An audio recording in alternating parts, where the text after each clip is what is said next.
सपना में आदमी सुतला कि कोनो मेहरारू के धैले बानी वाह अखबारी में पकड़ ले वाली तौले आयन मौकावे पर हाँ तो राजा का धोती है बिगड़ गई। नाम है न दारू है नेता झाटू खारू है तो सारे बदली है हम हार लेके जाई नौली है भाई बड़ी तोहर झूलावा में भेली तनी मन हमका जाना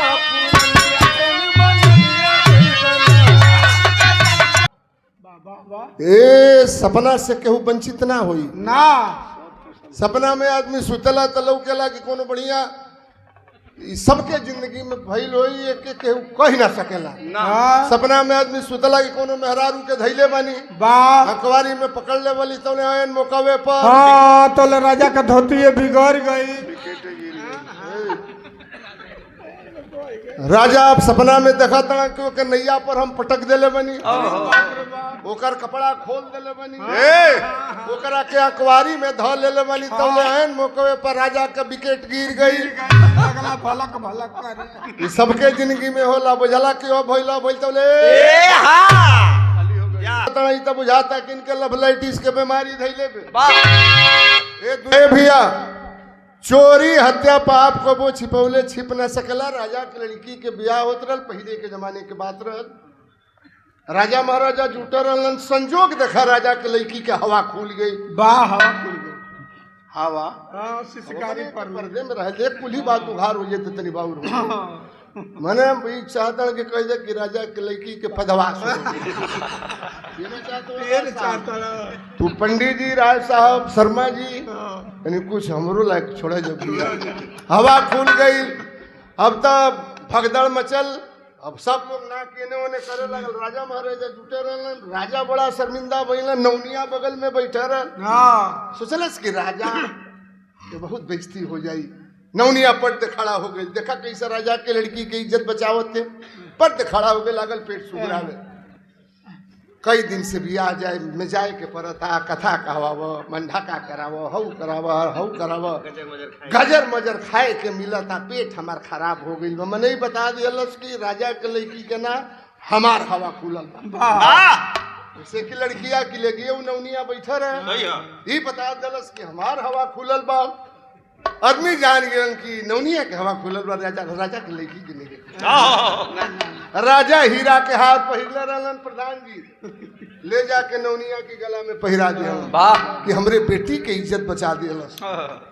देखा ये बतौनी कि चोरी हत्या पाप ये छिपौले छिप ना सकेला। राजा के बेटी रहल पर्दे के अंदर कला रे हई देखा इतना देखा तनी कि सेतिहे में नौनिया हार सोने हीरा के लेके चल जाले। हीरा के हार लेके सेतिहे में चल जाई। पर्दा की 12 भइल राजा के लड़की कला सारे बदली है हम हार लेके जाई नौनी है भाई बड़ी हम मजा मरी हई। चुनाव बहुत महंगा हो गई बा। चुनाव बहुत महंगा बा।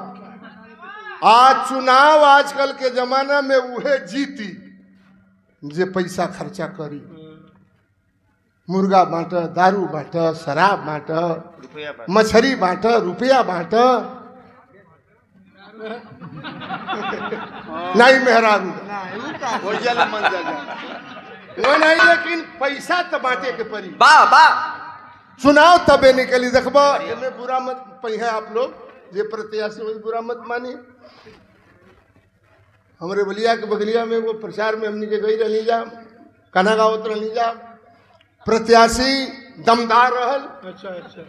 जहिया कार्यकर्ता मुर्गा दारू शराब मछली बकरा पावे भैया जय जयकार करे कैसे दाम है दारू है नेता बड़ा जुझारू है। कार्यकर्ता नारा लगावा सब कि दाम है दारू है नेता बड़ा जुझारू है। जहिया दारू शराब ना मिली तहिया उल्टा नारा लगा कैसे पैसा रुपया दारू मिले कहाँ से कि दाम है दारू है नेता बड़ा जुझारू है। जहिया कुल ना मिले तो नारा उल्टा लगा दे सकी न दाम है न दारू है नेता झाटू खारू है। आजकल के चुनाव हो गई बहुत महंगा। एक बात मैंने था हमारे दिल में था, हमने कह दिया। जमाना रहल हमनी के घड़ी कई लोग ना जानी लो ना। रामदेव गुरु, बुल्लू गुरु, हीरा भगत, बेचन जी, हमरे बलिया के पंडित परशुराम, बारे पंडित परशुराम ओहो चले गए। याद आ गया उनका। बिरहा जगत में वैसा गवैया मैंने नहीं देखा। वही एक ऐसे कलाकार थे, तू कहां से बिरहा गई वो वहां से वो जोड़ दे देते थे। नहीं है पंडित की उपाधि दिया समाजवादी पार्टी की सरकार में मानी अखिलेश यादव जी ने, उन्हें उनके विद्वता पर पंडित की उपाधि दिया, पंडित परशुराम यादव। क्या बात है? वो गांव में हमारे गुरु काशीनाथ यादव मिलसी साहब आपके गाजीपुर के, ए लोगन के जमाना रहल गाजीपुर के सिमरत गवैया। वो जमाने में लोग ये गीत के गाँव में सबका एगो स्पेशल गीत रहल, खाली एगो गीत बता। तो जमाने में बिरहा के आखिरी गीत वालों गाँव में